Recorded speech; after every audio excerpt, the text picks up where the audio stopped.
There are your ERF 2030 Plus transistors, or MOSFETs, the new MOSFETs. They are transistors, but they're MOSFET transistors.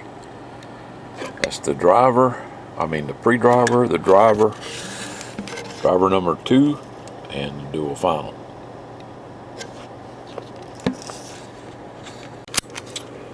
Okay. It's been changed from a 1000 to a 2000 at 25 volt. This one's been changed from a 470 microfarad to a 2000 microfarad, 25 volt.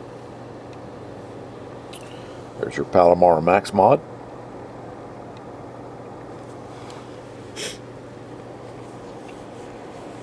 More to come. Got the final section all buttoned back up. Okay. And getting ready to put the covers and everything back on. And we'll do some power checks. Okay. Meter on the left is RMS, 100 watt slug there. Meter on the right is peak, 100 watt slug there.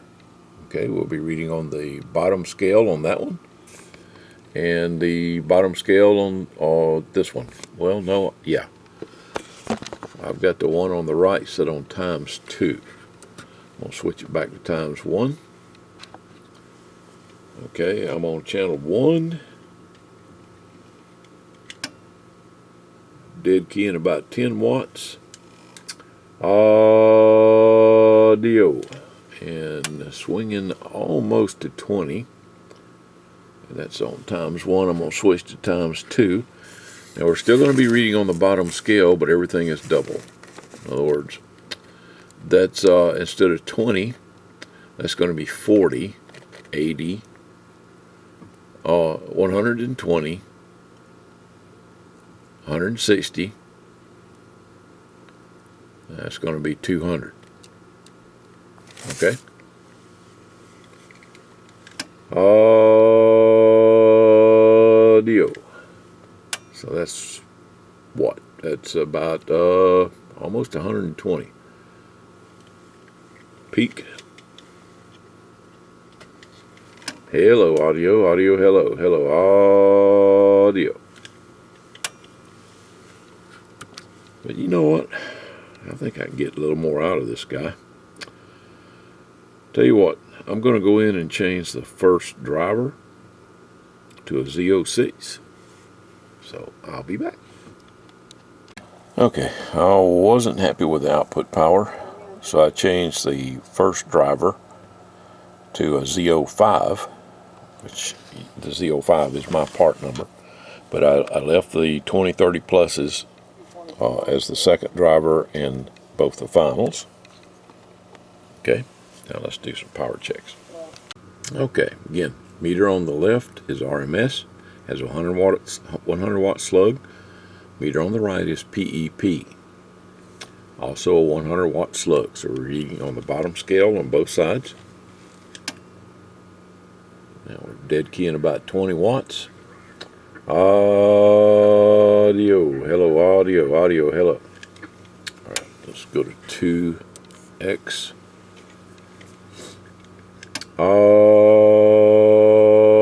Audio, about 115, 120 watts, somewhere around there.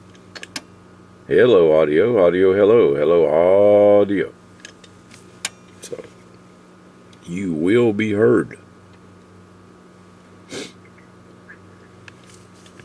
Okay. All right, I think I'm done with it. Upgraded the voltage regulator buffer filter from a 1000 to a 2000. Upgraded the DC input buffer filter from a 470 microfarad to a 2000 microfarad. These capacitors, they're made in the United States. I got these from Mouser, but very high quality capacitors. The name of the company, stand by. Okay, the reason I like these capacitors so much is that they're made in the United States. They're made in Lansing, North Carolina. A company called United Chemicon. I think they were established in 1970, so they've been in business in the U.S. since 1970. They're made right up there in Lansing, North Carolina. They cost a little more than the Chinese capacitors, but I'm supporting Americans, so I didn't mind paying them more. And this is the brand I'm going to try to find from now on when I get ready to restock capacitors. Okay, I've replaced the voltage regulator buffer filter. It was a 1000, it's now 2000 microfarad. The DC input buffer filter was a 470 microfarad, it's now 2000 microfarad. Okay, there is your Palomar Maxmod. I changed your finals out to ERF 2030 Plus, and then I went back and changed the first driver to a Lescom Z05. Okay, and you notice all of these covers are soldered. I only put 2 solder joints back on this one and 1 solder joint on this one, and what that does is help seal this stuff from the elevated power here in the back, so it doesn't get back into the receiver. These are really well made radios, I tell you. I really like them. The quality and workmanship of this is outstanding. The only thing I don't like is these little gnat poop components. God, look at some of those resistors there around those op amps. They are almost impossible to swap out. Now, I was a micro min qualified tech in the Navy, so I have the equipment to do it with, but it's a real pain to have to replace those.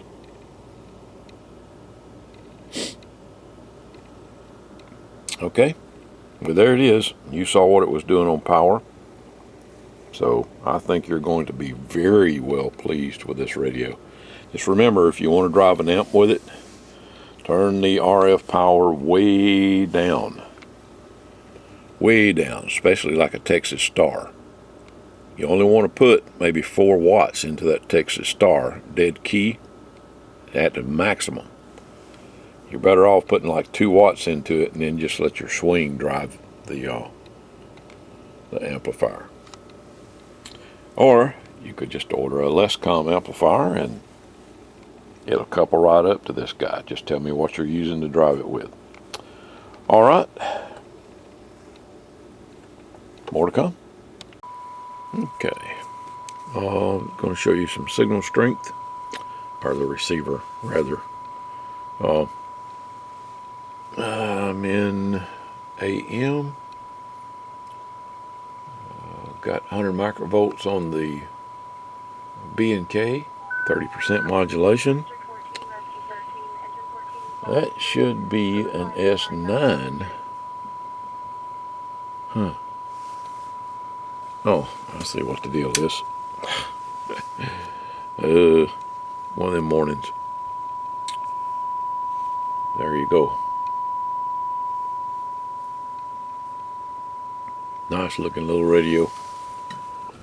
What it is, I got a switch on my 1040 that lets me go to external or internal, and of course the B&K 2040 is hooked to the input jack on the 1040, so I have to switch to internal in order to couple the signal through the coax so it goes direct to the radio.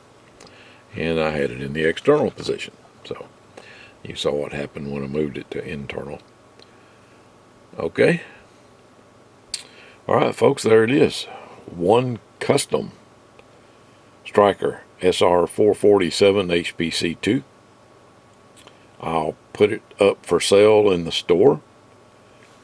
I'm not sure which page. I'll probably put it on the used radio page. Although it's not used, it's new. I just decided to modify one of these and see how well it worked, and I'm very impressed. So there it is. It has a Lescom Z05 first driver and the ERF 2030 Plus final transistors in it. Okay, also has the Palomar Max mod, and it has had the enhancements done already. Okay. 7-3, everybody.